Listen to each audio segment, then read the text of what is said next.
After my brother was diagnosed with cancer, his biggest wish was to marry my girlfriend. Faced with such an outrageous request, my parents actually got down on their knees and begged me to break up. Even my usually gentle sister slapped me hard across the face, saying, "Women are like clothes, brothers are like your limbs. No matter what, can anything be more important than your brother's life?" Everyone accused me, and just as rage began to boil in me, my girlfriend got a ninth Dan black belt that showed up without a word. She slapped my brother across the face and shouted furiously, "Moral coercion? Marry you? You disgusting toad. Did you even ask for my opinion? Losing your mind right before dying? You getting cancer is literally karma doing its job. Make sure you tell me when you die so I can set off firecrackers in celebration." Then she slapped my sister across the face too, pointed at her nose and said, "And you're the damn clothes here acting so cheap and worthless. What? Have you been passed around like some second-hand item on a resale app?" Chapter 1. After 3 years of dating, I brought Alara home to meet my parents. My mom, full of warmth, said, "Alara, I'm truly happy to meet you. For Michael to find a girl like you is such a blessing for our family." She smiled and added, "It's probably time to set a wedding date. We can discuss details once your parents return from overseas." Alara gently replied, "Ma'am, please don't say that. Michael is a wonderful man. If anything, I'm the lucky one. As for the wedding, we're thinking of this fall." I laughed and said, "That's right. Alara is so amazing. I want to marry her as soon as possible." But the next second, at the dinner table, my older brother, who had been silent all along, suddenly spoke in a hoarse, dreadful voice. "Mom, Dad, I probably won't be able to attend my little brother's wedding." He pulled a hospital diagnosis report from his pocket. "I didn't want to tell you, but I really don't know what to do anymore. I'm still so young, and I haven't even had the chance to be filial to you." My heart sank. My instincts told me Marcus was stirring up trouble again. Raised solely by my mom, among us 3 siblings, he'd always been the most pampered. Ever since he was brought back into the Watson family, this so-called brother of mine had been at odds with me over everything, envying all I had since childhood. He just couldn't stand seeing me happy. Sure enough, my mom was startled by his teary red eyes. "What kind of nonsense are you spouting, child? What's going on?" My dad took the diagnosis sheet, unfolded it, and his hands trembled more the longer he read. Stomach cancer," he muttered. My mom frowned and scolded, "Don't talk nonsense. What are you shouting?" She snatched the thin sheet, checked it carefully, then exclaimed in shock, "Marcus, how? How can this be?" Under the table, Alara held my hand and gave it a gentle squeeze. Marcus stood up, appearing relatively calm. "Mom, Dad, don't get too worked up," he said. My dad asked, "Marcus, our family gets physical checkups every year. How could you suddenly be diagnosed with stomach cancer? What's really going on?" Marcus looked up, closed his eyes, and a tear rolled down his cheek as he choked up. "I don't know either. These past few days, my stomach's been killing me, so I went to the hospital. They said it's cancer, late stage." The doctor said. The atmosphere instantly turned heavy. My mom asked anxiously, "What did the doctor say? Can it still be treated?" My brother continued, "The doctor said I only have 6 months to live at most." After saying that, it was as if every ounce of strength left his body. He staggered back to his room in a daze. My mom chased after him first, calling, "Marcus, don't do anything stupid." My dad followed closely behind. My sister Alicia wiped the tears from her eyes and said, "I'm really sorry, Michael, Alara. Maybe you two should head home for now. This all happened so suddenly. We just wanted to enjoy a lively family dinner. But who could have known?" I frowned, held Alara's hand, and said, "It's okay, sis. I'll take Alara home for now. You go deal with the family stuff first." Chapter 2. In the car, I sat with a furrowed brow. Alara turned her head slightly and asked, "Is it really okay for us to just leave like that?" I shook my head firmly. "It's fine." She spoke softly, "Worried about your brother." The car lights were off, and in the dimness, the slight arch of her brow made her delicate features even more captivating. I explained, "I was just thinking that how could someone who seemed perfectly fine suddenly fall ill? It's just making me feel uneasy. If everything had gone smoothly, we would have finalized the wedding date at this dinner. It was supposed to be a warm, joyful family gathering, but out of nowhere, Marcus dropped the news about having a terminal illness." Alara gave my arm a gentle squeeze. "Don't overthink it. No matter what happens, I'll be right here with you." I teased. Now that I think about it, technically my brother's your ex. Are you asking out of concern for him? The Watson and Lou families were old family friends. Under our parents' arrangement, Marcus and Alara had once been introduced. As we talked, a car pulled into a luxury villa neighborhood. After parking, I leaned over to unbuckle her seatbelt. She leaned in and gave me a kiss. "Jealous hubby," she said. Alara's eyes were clear and gentle, her nose delicately straight. When she looked at me, her gaze shimmered like moonlight rippling on a lake. I pinched her cheek. "Can't help it, my wife's just too beautiful." She gave a soft chuckle and nuzzled into my hand. "No matter how pretty I am, I'm still all yours." Then she added, "Besides, at most, Marcus and I had one failed blind date."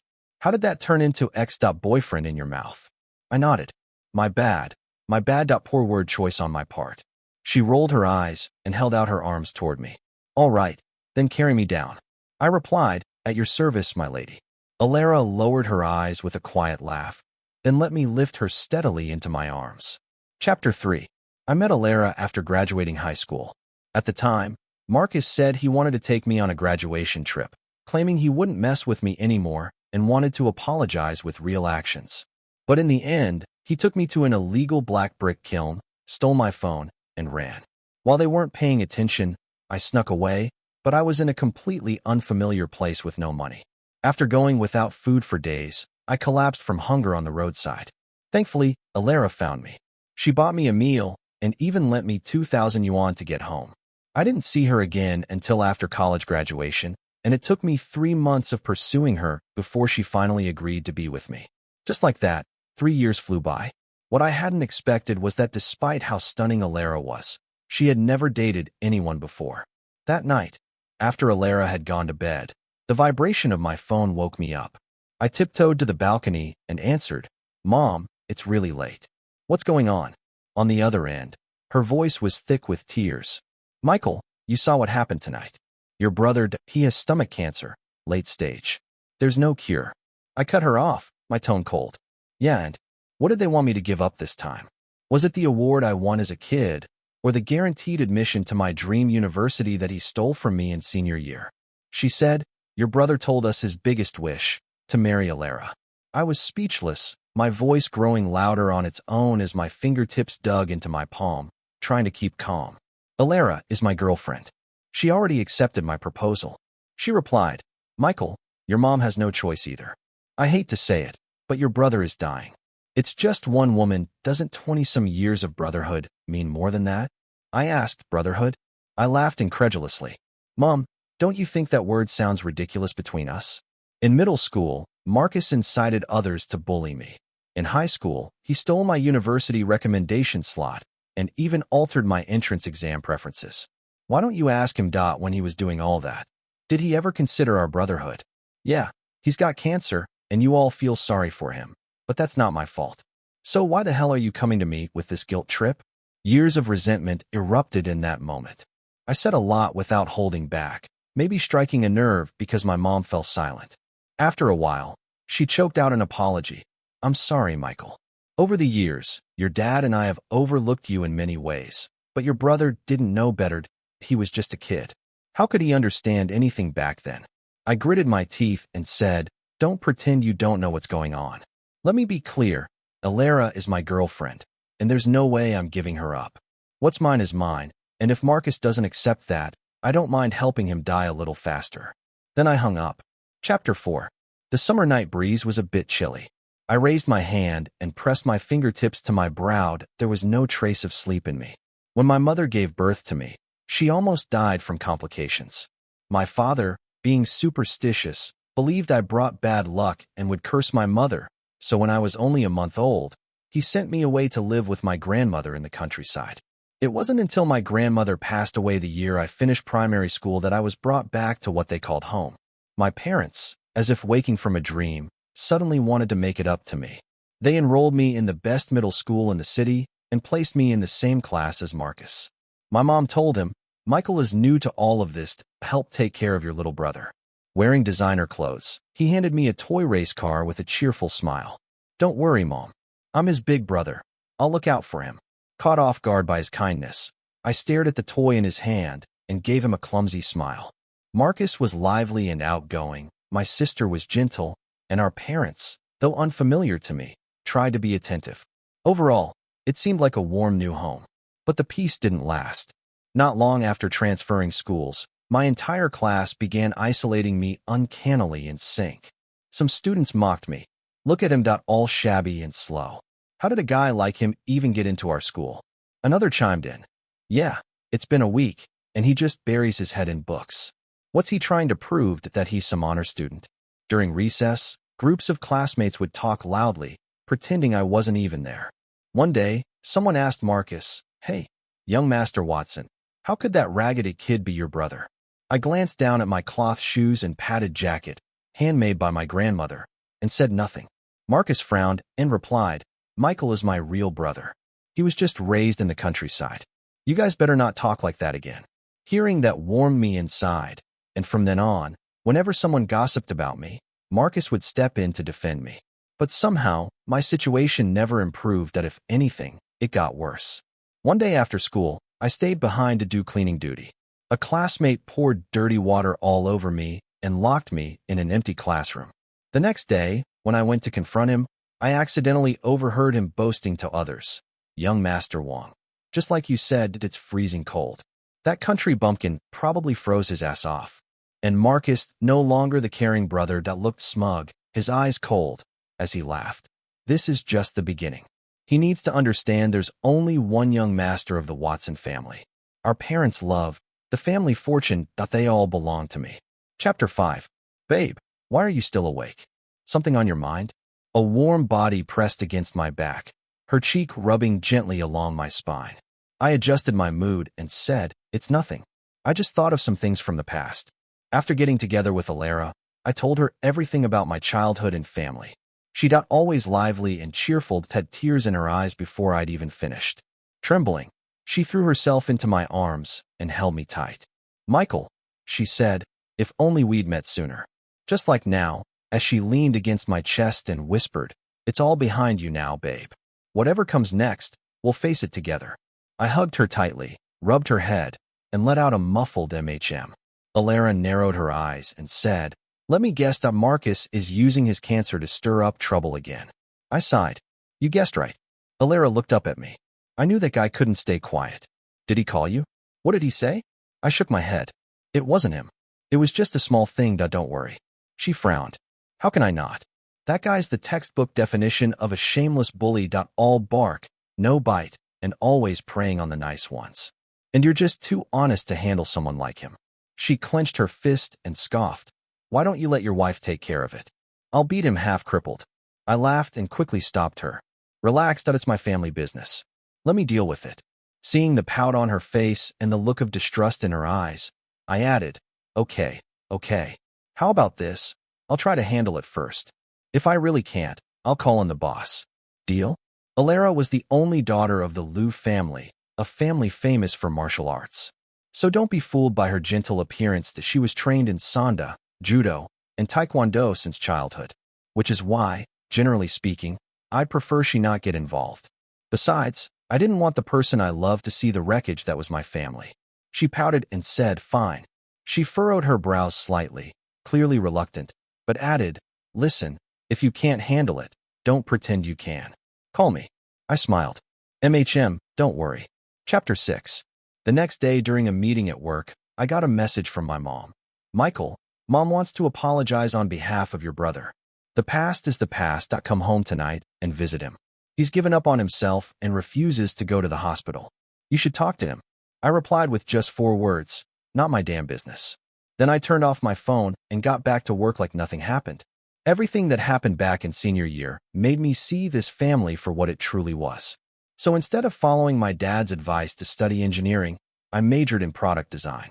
During college, I partnered with classmates to start a design studio and launch my own brand. The Watson family built its fortune in real estate, a middling presence in the upper-class circle.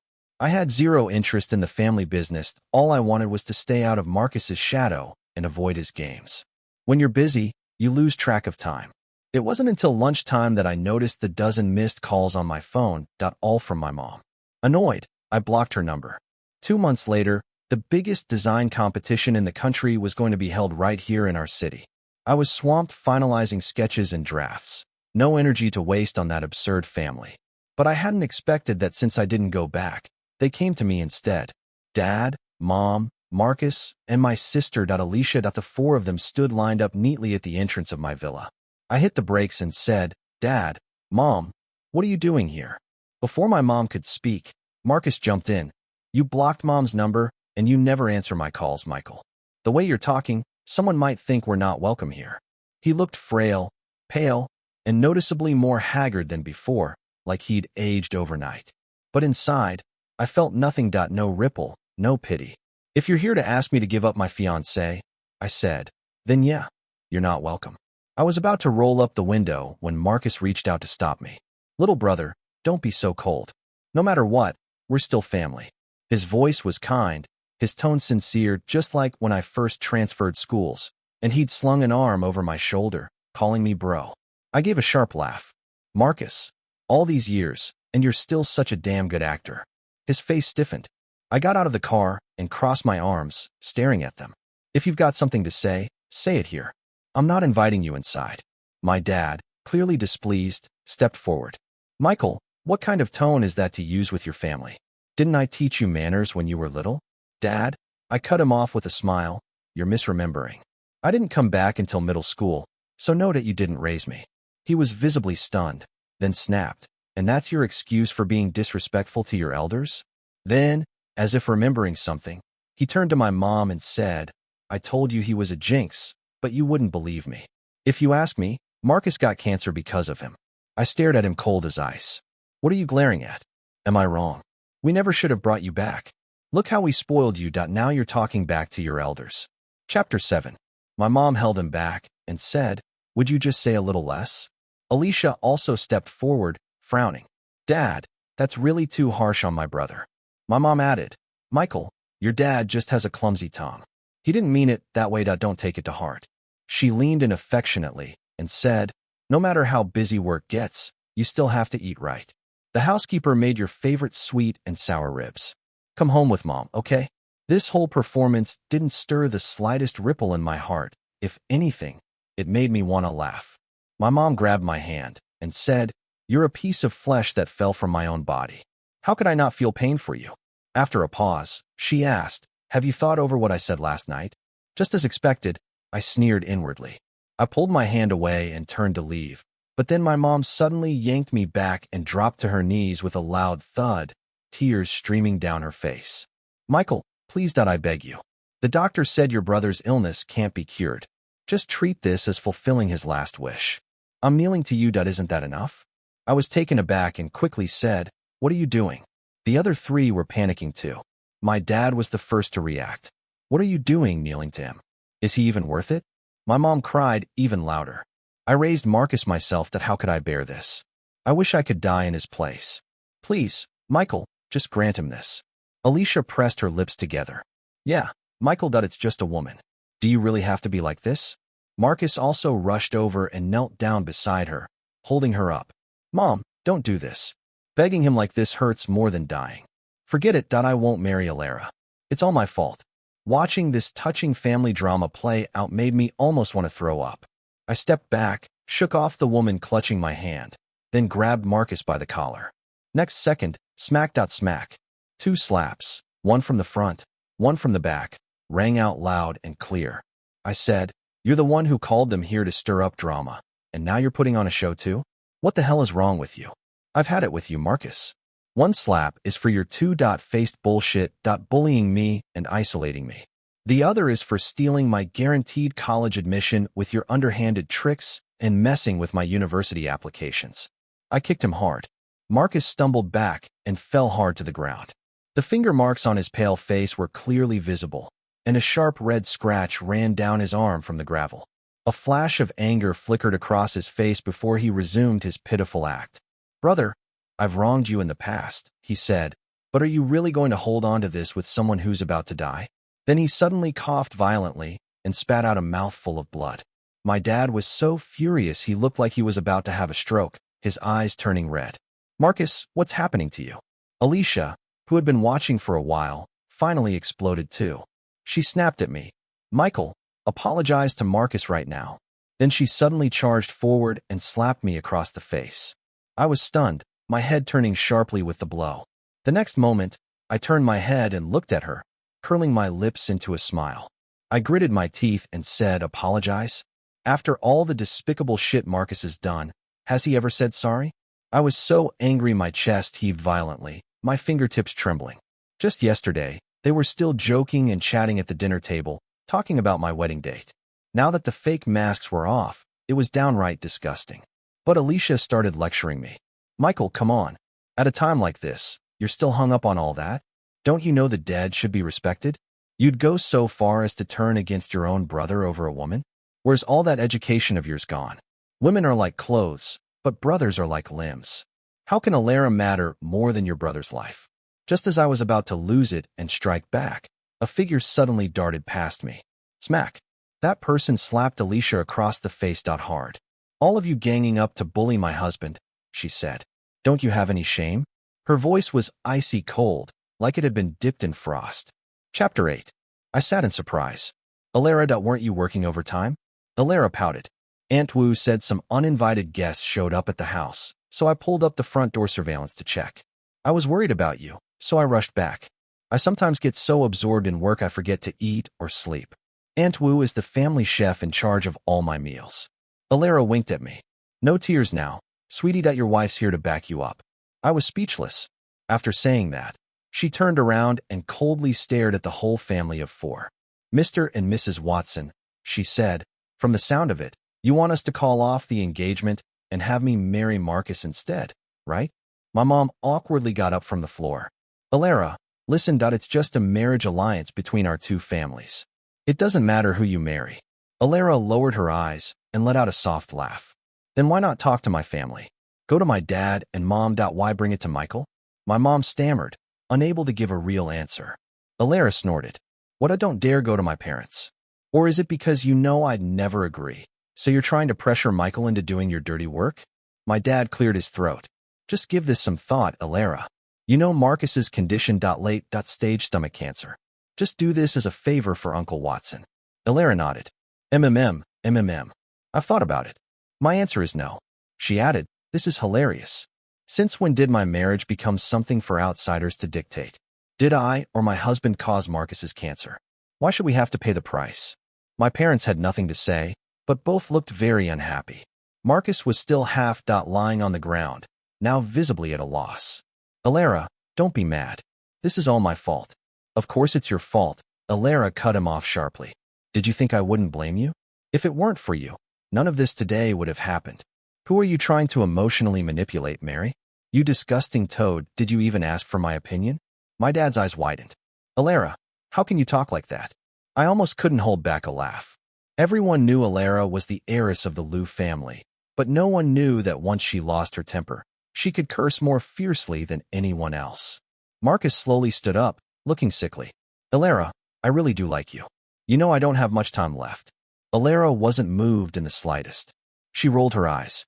"Still pulling stunts on your deathbed? It's poetic justice that someone like you got cancer. When you finally kick the bucket, let me know. I'll bring fireworks to celebrate."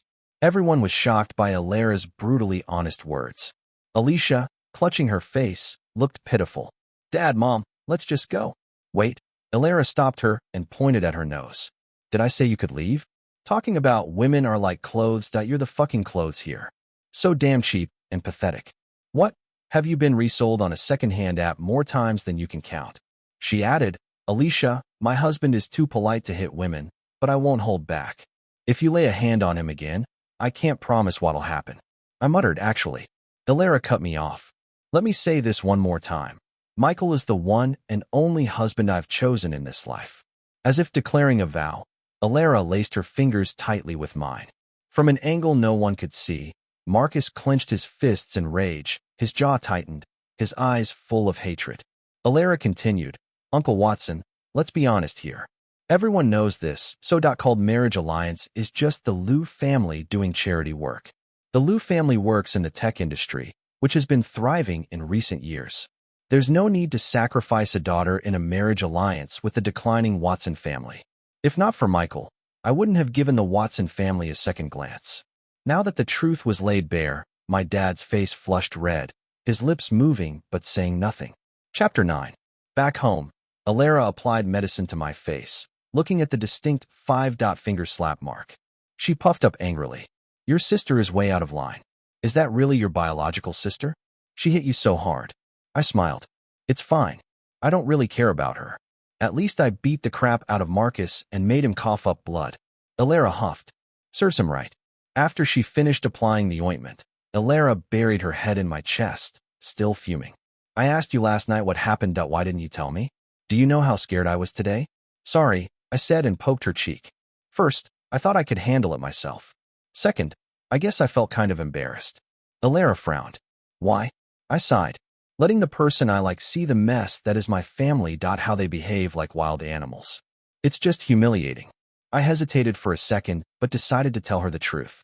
Alara looked up at me. Don't be silly. You don't get to choose the family you're born into. All I see is that my husband is strong and amazing. Not someone who just gives in to a toxic family, but someone who chooses to live his life and keep pushing forward. Honey, to me, you're like a shining light. Everything about you is good. Snuggling against me, she said softly, besides, I'm your wife. Whatever happens, we face it together. That's what a wife is supposed to do. Warmth flooded through my chest, spreading to every corner of my body. I cupped her face and gave her a deep kiss. Thank you, sweetheart. Alara's eyes sparkled. Kiss me a few more times, and I might say even nicer things. I pushed her gently away. All right. You're right. I've got to keep working hard. I'm going back to work. Alara looked pouty, but her face was full of joy. Chapter 10. After hearing the Watsons tried to force Alara to marry my brother, Mr. Liu was furious.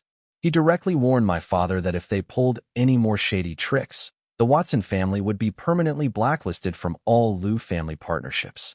Alara asked if I still wanted to teach that scumbag brother a lesson. I shook my head.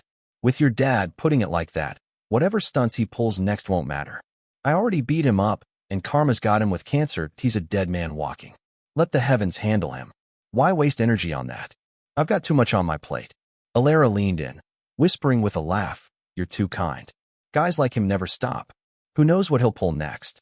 Sure enough, 2 weeks later, Alara and I went to her university reunion. And there was Marcus. The moment our eyes met his provoking gaze, I had to admit Alara was right again.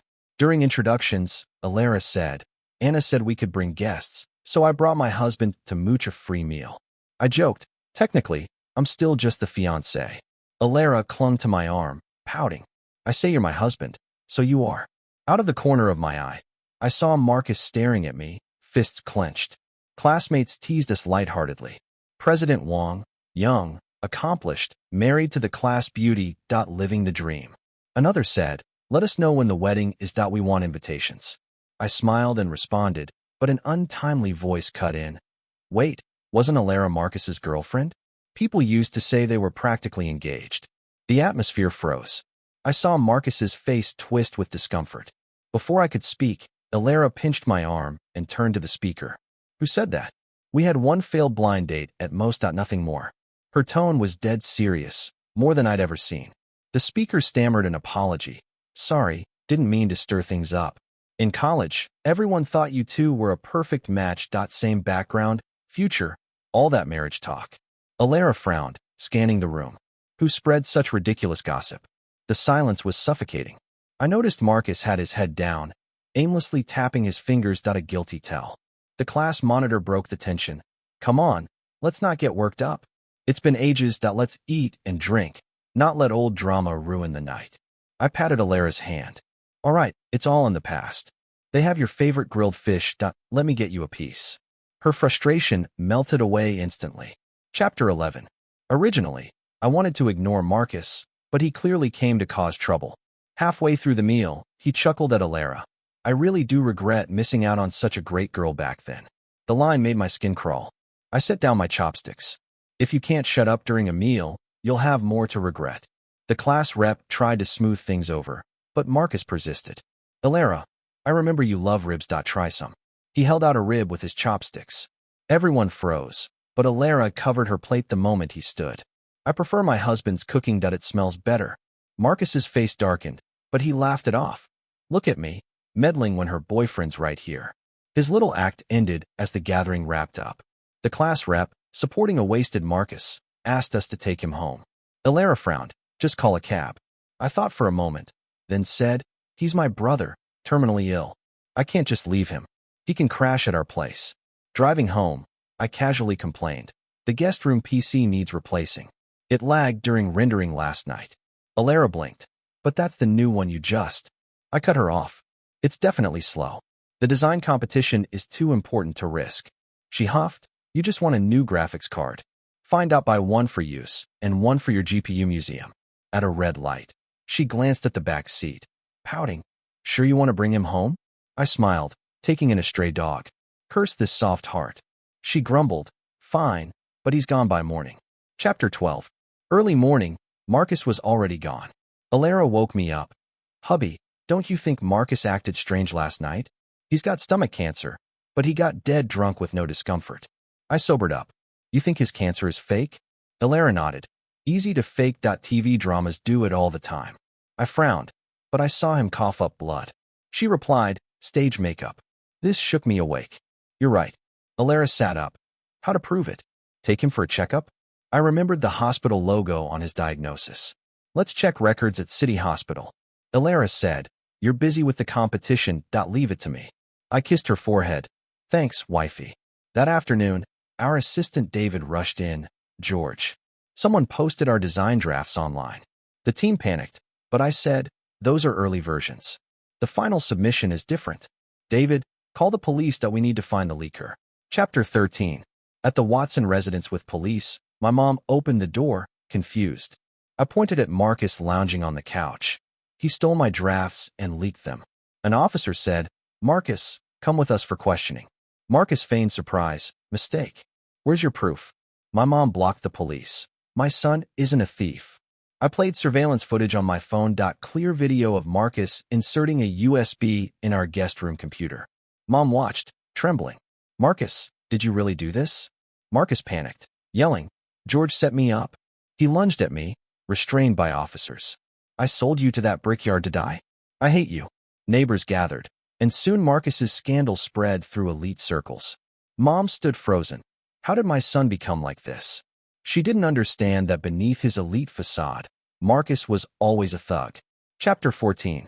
We hired a top lawyer, charging Marcus with copyright infringement, exam tampering, and bullying.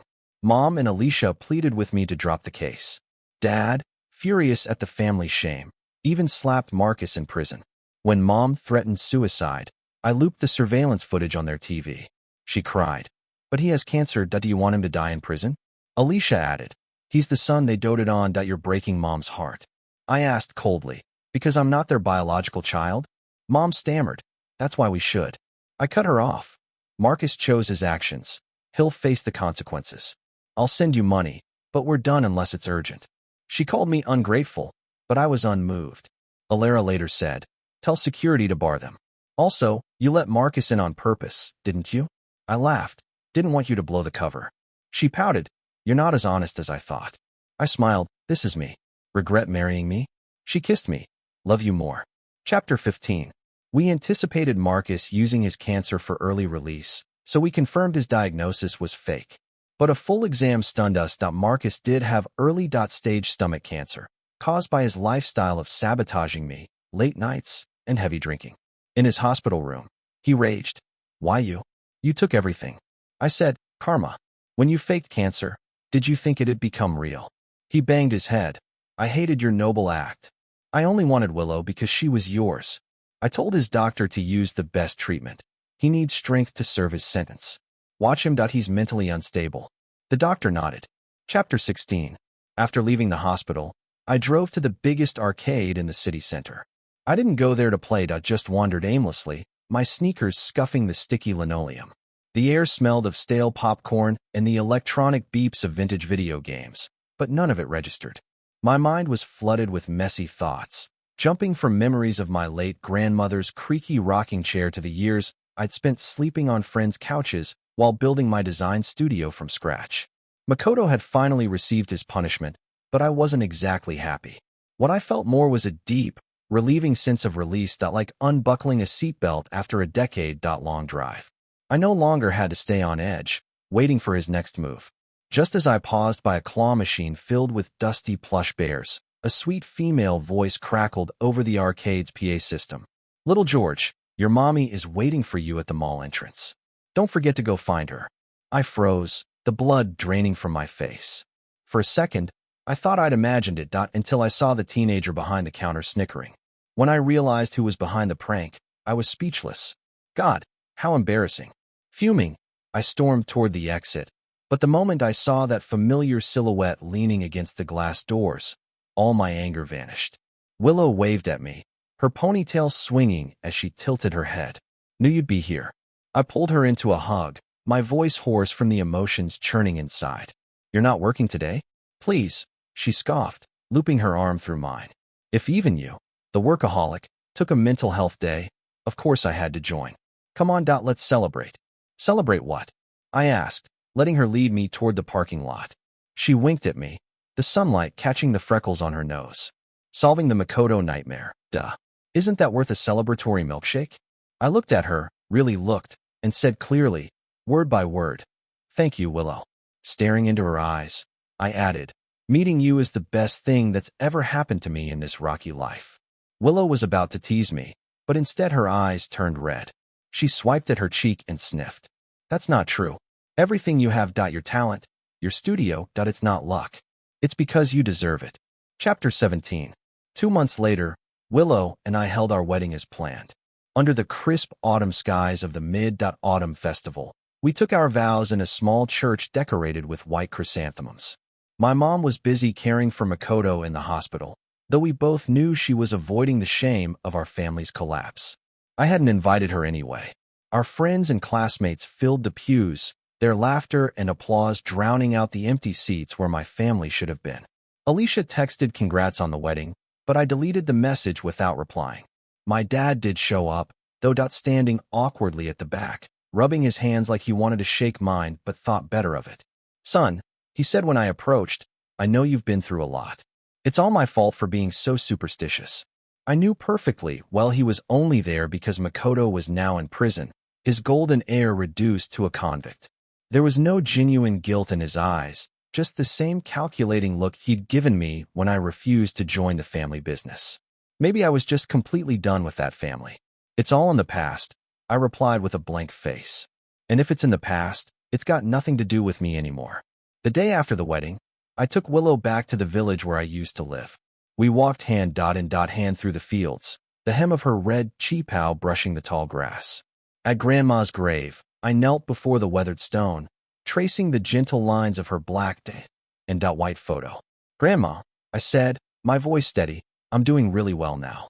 And from here on out, Willow and I will live even better, so don't worry." The breeze rustled through my hair, carrying the faint scent of osmanthus. Far away, the poplar trees whispered in the wind, their leaves shimmering like coins in the afternoon sun. Willow squeezed my hand, and for the first time in years, I felt completely at peace.